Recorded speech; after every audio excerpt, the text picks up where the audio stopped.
네, 엉클조의 5060 인생 설계.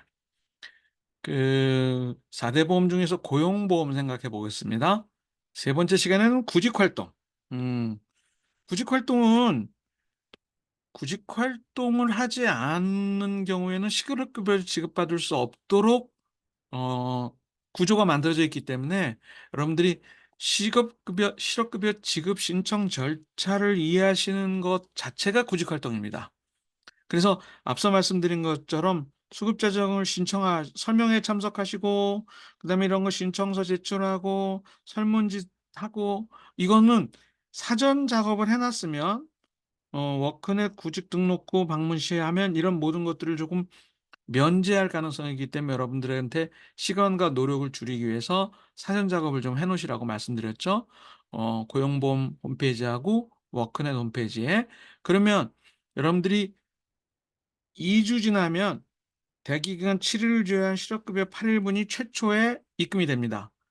월 단위로 지급하는 것이 맞지만 처음에는 어 주일 정도에 해당하는 금액이 여러분들한테 첫 실업급여로 입금이 되는데 최초로 실업을 인정받았다는 어떤 증빙이기도 하죠.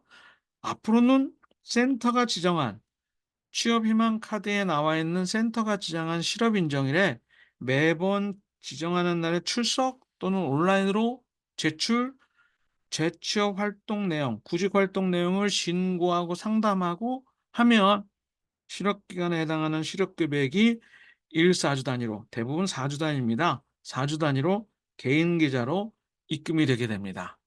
이런 일반적인 과정을 아시고 그다음에 여러분들이 구직 활동을 하셔야 되는데 뭐 사업장을 방문할 수도 있고 그다음에 인터넷을 이용해 가지고 내가 뭐 지원할 수도 있고 팩스를 이용해서 이력서를 보낼 수도 있고 채용 박람회에 참석할 수도 있고 또 직업 훈련을 받았던 자격증을 따기 위해서 무슨 학원을 다닌다든가 또는 자영업 준비 활동을 하는 경우 뭐 여러 가지 경우가 있는데 이 경우에 "이런 것은 해당이 되고 이런 것은 해당이 안 됩니다."라고 설명회 때 다 설명을 들으십니다. 그래서 예를 들어서 사업장을 방문하는 경우는 사업처명, 주소, 전화번호, 면접 서류 담당자 기재에 제출합니다. 명함에다가 그 명함 뒷면이나 명함 앞면에다가 몇 월 며칠 어 이 회사에서 면접을 봤음 그리고 사장이나 면접 본 사람의 사인과 뭐 이름이 적힌 자필 서명이 있는 이런 거를 제출하면 됩니다. 명함에라도요. 물론 별도의 뭐 A4지에 그런 것들을 양식이 있으면 받아도 되지만 안 되는 경우에는 그다음에 인터넷인 경우는 모집 요강 화면 출력이라든가 이메일이라든가 뭐 이런 것들을 캡처해서 인터넷으로 출력해 가지고 그걸 제출하면 되고요. 팩스는 팩스 보낸 날짜 시간을 기재해서 제출하면 음 팩스 번호하고 이런 것들을 하고요.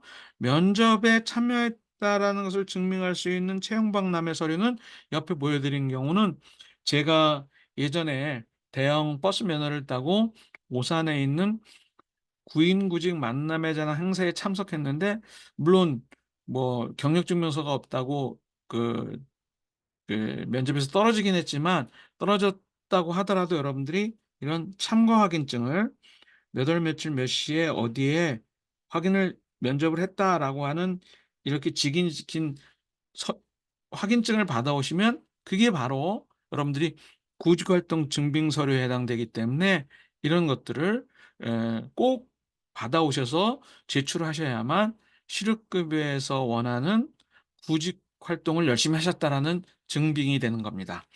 뭐 훈련기관에서 발행한 수강증명서, 뭐 자영업의 경우는 자영업 활동계획서, 그다음에 점포물색, 임대차 개혁, 시장조사 활동, 관공서 방문, 구인 광고, 근로자 채용을 위한 이런 것들을 제출해야만 객관적으로 구직활동 증빙이 되기 때문에 이런 것들을 요구하고 있는 거죠. 그래서 재취업 활동은 최소 횟수가 있습니다. 4 주를 1 회로 해 가지고 하는데 뭐 이게 모든 수급자에게 같은 기준을 적용했는데 지금은 뭐 일반 수급자, 반복 수급자, 장기 수급자, 60세 이상 및 장애인 이렇게 구분을 해 가지고 뭐 1 차, 2 차, 월 1 회를 1 차로 생각해 가지고 4 주에 1 회, 4 주에 2 회, 뭐 4 주에 1 회, 4 주에 1 회 뭐 이렇게 해 가지고 한 달에 한 번 정도씩 또는 한 달에 두 번씩은 뭔가 구직 활동을 꼭 하도록 그렇게 강제화시켜 놨죠.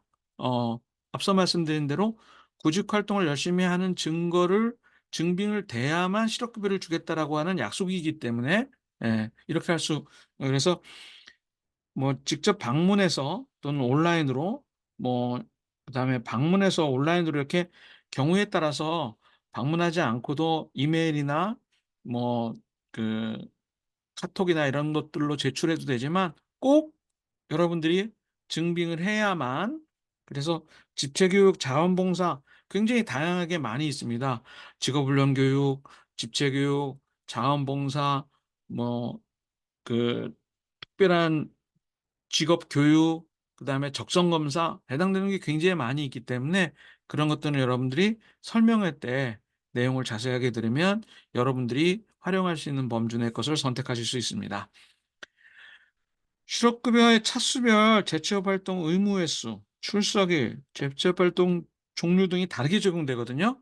그래서 일반 수급자거나 60세 이상, 정년 퇴직하신 분들은 60세 이상, 센터 집체 교육을 한번 받으시고 2 차부터는 자율 선택, 해당되는 것들을 여러 가지로 해야 되는 그런 경우가 있고요.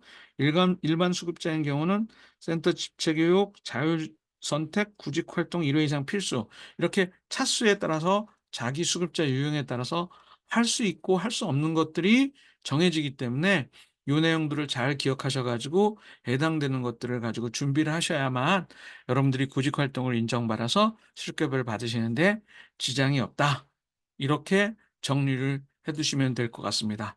마지막으로 제가 좀 더 말씀드리고 싶은 것은 여러분들이 고용센터에 가셨을 때 뭐 취업 휴학 카드 발급받는 것도 중요하지만 제가 여기다는 표시는 안 했는데 꼭 내일 배움 카드라는 게 있습니다. 내일 배움 카드.